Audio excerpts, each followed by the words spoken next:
बातमी राज्यामधून आहे। अहिल्यानगरमध्ये अवैध व्यवसायांच्या विरोधात रुई 36 इथं ग्रामस्थांनी उपोषण सुरू केले। पोलीस अधीक्षकांच्या आश्वासनानंतर दुसऱ्या दिवशी उपोषण स्थगित करण्यात आलं।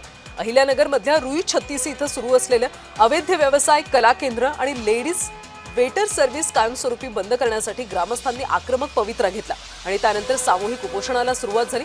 वारंवार निवेदनं देऊन सुद्धा प्रशासनाने दखल न घेतल्यानं अखेर ग्रामस्थांनी लोकशाही मार्गाने आंदोलनाचं हत्यार उपसलं होतं।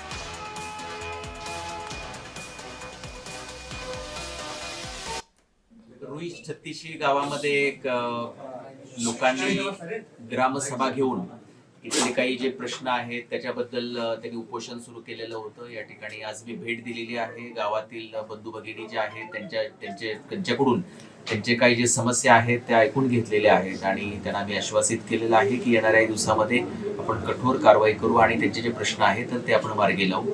विशेषतः ज्यावेळी त्यांच्याकडून नाबक वगैरे पण लिहून घेतलेली आहेत आणि येणाऱ्या काही दिवसामध्ये आपण ती कारवाई आपल्याला झालेली दिसेल।